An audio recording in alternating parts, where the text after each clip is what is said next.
Welcome to another Front-End Engineering Explained. So in today's we're going to look at Tic Tac Toe, but we're not going to build the entire game.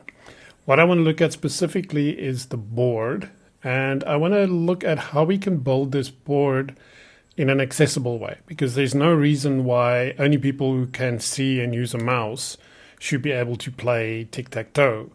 It should be available to anybody to play with a keyboard, using a screen reader.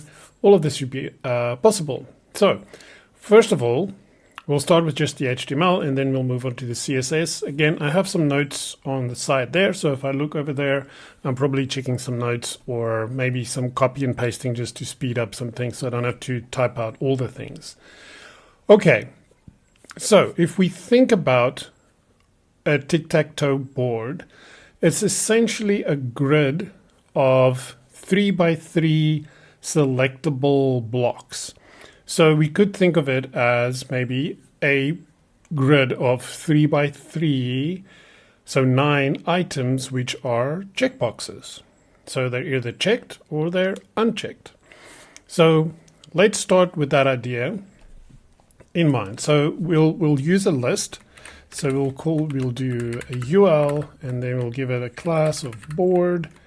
And now we're going to have, of course, 9 of them. And so for each of these, we want to now add our checkbox. But of course, we want to be sure that our checkbox also has a label. So we'll do label 4 and then we'll fill that in a second. Input type is a checkbox. And then the value isn't important right now for us. Here, what is important is our ID, which we will fill in a second, and the name. I'm just going to quickly go in here and paste this over. Actually, I can probably go a lot faster like this. Something like that. Of course, it's red because form elements must have labels. So we haven't given it a label yet. So that's what we'll do next. But also we'll give these our IDs and all that kind of stuff. So of course we can use a couple of ID options here. For example, we could say maybe we think about the board as ABC 1, 2, 3. And so we will have A1, A2, A3 like that. So we could do that. Let's do that. So A1, and then so our ID will be A1, and we'll just make, and so our name is going to be the same for all of them, right? So it's our, in this instance, we'll just call it selected or claimed. Doesn't really matter. We're not going to submit this form, so we'll just call it claim. And we can go ahead and do this for all of these ones. So if we, let me save this. So we have our checkboxes. Now we just have to make sure that we think about this correctly when it's being laid out. So we're going to do 1, 2, 3, 1, 2, 3, 1, 2, 3, right? So it's A1, A2, A2, and then here we're going to do A3, A3, and now we're going to B1. We'll double check that I thought about this correctly a little later, but for now I'm gonna assume I'm doing this. I'm thinking about this correctly. B3, and then C1, C1, C2, C3, C3. Okay, so those are all our checkboxes. Now we have to think about our labels. Now, of course, we're going to hide our labels visually, because for anybody that's just using a keyboard or anybody that is using a mouse, both people that can see the board, the label of unselected cell or grid item is we don't need to see that. We can see this is that cell, and so forth. But for a screen reader user, right now, these are just a bunch of checkboxes. They're completely meaningless. So we have to orient our screen reader user as to where they are within our board as they move around, because of course our checkboxes are focusable, right? And so when one of these is focusable, we want to let our screen reader user know where are they in the orientation of our board. So let's do span class, and we'll make this visually hidden, and then we'll call this. Now you can take a couple of different approaches. You can add instructions maybe just before the board, where you can explain the layout of the board, and that A1 means top left, A2 means top center, so forth and so forth. But maybe we don't do that. Maybe we're just explicit, right? And we say, for example, so top row block left. Maybe we do that. So we say you're on the top row, block left. Now, if we copy this over into our next one, now we're going to say we're still in the top row, and we're now in the block center. And then we'll continue and say top row, block right. And then, if I'm thinking of this correctly, now we're in our, we can say center row, middle row. Let's go with middle row. Second row you could also probably do. Block center, middle row, block right. And now we're at the bottom row, block left, bottom row, block center, and bottom row, block right. Okay, right now we'll see it, but of course once we add the CSS, these will be visually hidden. And it looks like if we're laying this out with grid in a second, when we do our CSS, we'll indeed get that. Now there's one more thing I want to add here, but maybe we'll do that a little bit later. Let's first continue with our styling.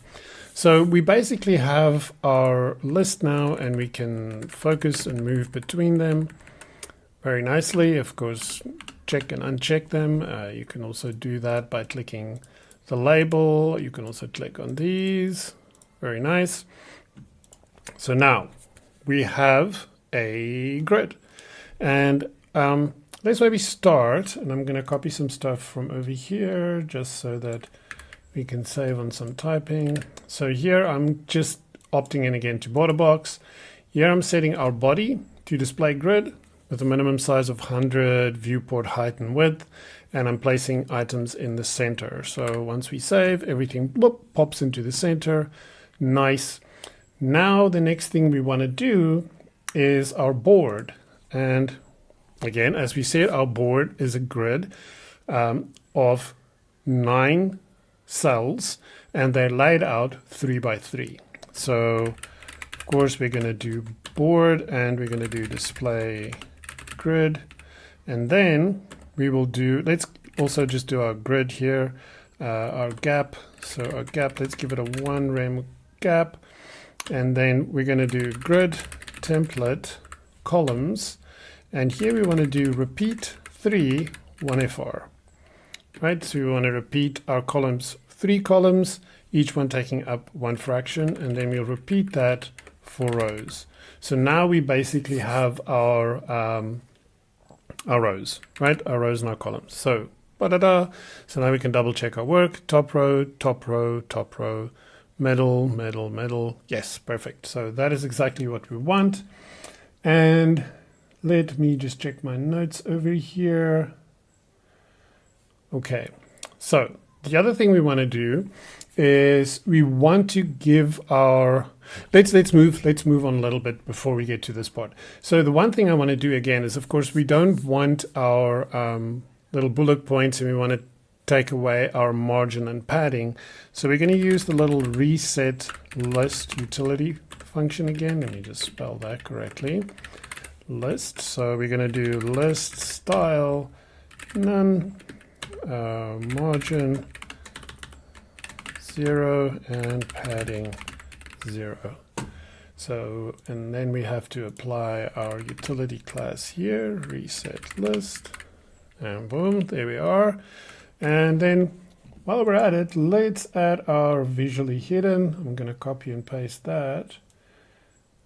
So let's add that one in. Go. So now you can see, this is starting to look like a tic-tac-toe board.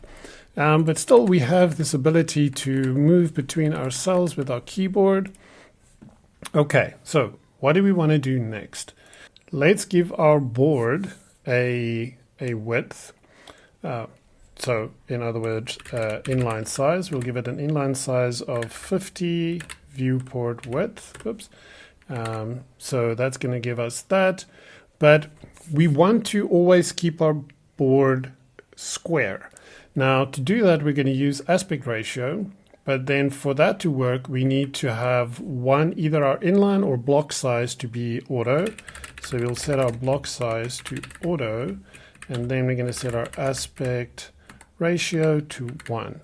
So now we have a square. If we take our type equals check box, and we set this to be display block, and what if we give this a block size of 100% and an inline size of 100%? That is a tic-tac-toe board, and we can check them. But maybe we don't quite want that. So if you want to get rid of the way that these checkboxes look, and probably also these, because maybe we want to use our own X and O's and stuff like that, what we're going to do is we're going to take our li first, so our list item, and let's put that inside our board. So let's use some CSS nesting here, and let's stick it in there. And let's give this a background color of Rebecca purple. Okay, now we want to just also remove any potential margins on here. So we'll do margin 0, margin 0. And now to visually remove so we don't see our checkboxes, we're going to use appearance, and we're going to set that to none. Now, of course, if we hover over here, we technically still have our checkboxes here. I mean, you can see the focus there is still happening. What we probably want to see is, if we hover over these, we want to be able to indicate to the user that you can actually interact with these. So to do that, we're going to add our cursor pointer. Oops, pointer. So now I should spell it correctly. Now when we hover over it, it works. And actually we're checking and unchecking, but we can't see anything. So what we want to do now is we want to say when this is checked, but we're going to do it on the li because that's where we're setting the background color, right? So we want to do li has checkbox checked. So you're saying if a list item has a checkbox inside of it, which is checked, then let's change the background color to hot pink. Now if we go here, there we go. And so again, if we use our keyboard, we can select and deselect, and we can still move around. Okay, let's go back and deselect that. Nice. Let's move this up Maybe let's move it next to our ally over here. So we still have our nesting happening there. So this is all good. So the other thing that we want here is, of course, we now don't just want the color, because you should never just rely on color. So we want to add our X or our O. Now for now, we'll hard code this. But of course, the bit of HTML that I add now, we will inject this with JavaScript in a functional implementation to add the appropriate, let's call it symbol, as the user plays. So as the one player plays the cell, we will check what their token is or their symbol, and then we'll set the appropriate thing. But what we'll do is we'll add another span, and we'll call that claimed by. And then inside of that, we're going to set another class that's again visually hidden. And the reason we have this here is because if you think about how this is going to be read out by a screen reader, it'll say top row, block left, and then we'll say claimed by. And for now, we're going to hard code an O there, right? So, and we want this part visually hidden, but we actually want this to show up in the cell. Now, of course, now you can see it showing up there by default, which is not what we want. So the first thing we have to do is we have to jump back to our CSS. And by default, for a claimed by, that's again, we can say inside our label element, right? But it's still inside our board. So if a label has claimed by, then we want to say display none. And it's gone. But what we now want to do is when it is selected, we want to, of course, other than changing the size of the font and all this kind of stuff, we want to overlay the two, right? But before we do that, let's just also go in here, because we have this ally has blah, blah, blah. We don't actually have to worry about that too much. We can probably just do this, move this up a little higher, taking the cascade in mind. And then we can put this in here, and we can say when it's in here, display block. So now when we check, it's there. When it's unchecked, it goes away. But of course, we want to change the size and all this kind of stuff. And obviously, we also want to overlay that O or the X on top of our little block. So we could do a position relative on our list item and then position absolute. But there's another option we have, and that is we can use the label, because our label wraps our input and it also wraps all of these. But this one is visually hidden, so we don't have to worry too much about that. So we're mostly interested in our checkbox, in our claimed by, and what we can do with grid, again, something you can't do with Flexbox, for example, is you can overlay two things on top of one another. And how we'll do this is we'll say in here, we'll go label, we'll say display grid, and then grid template areas, and we'll call this, let's call it block. And then now we want to say both our claimed by and our checkbox must be positioned within this template area. So we will do here, we can do it over here. I think it's fine. So when we show it, we say show it in the grid area, and now we will not put it in quotes. We will just use it like that. And then for our checkbox, which is actually over here, let's move this. Let's just CSS nest all of this.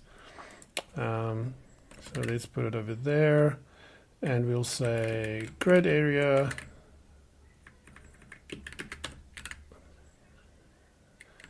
like that.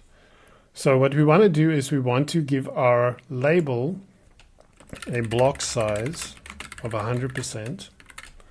Okay, so if we look at our label now, it fills that, right? And with that, we can see that our 0 is now overlaying there, right? But now we want to do place items center. And now our O is in the center. So, and now what we need to do is we need to style our claimed by. So we'll do here, we'll do font size, let's do 3 rem. So that gives us a nice big O. But now, of course, we have the fun thing, if you can see that all that spacing below it, that leading there. So we could use text trim here, but I'm not going to go down that road just yet here. So I'm just going to do the old margin block start, and then let's try 0.5 rem. See what that gets us. That gets us pretty close to center, so I think that might be okay. So now when we check off, check off, we're pretty much getting what we were after. And we can move around. Now there's one thing we can do better. So right now we are getting a focus outline, but it's almost illegible, right? We can do a better job. So now what we're going to say is when our let's see, when our checkbox, yes, let's do it on the checkbox. When our checkbox is is hovered, or when focus visible, right? So again, focus visible, this is the browser would determine that the user is using a keyboard or similar non-pointer device or non-mouse or something like that, and then it will apply these as well. We're going to say outline, and we'll make it 0.2 rem solid.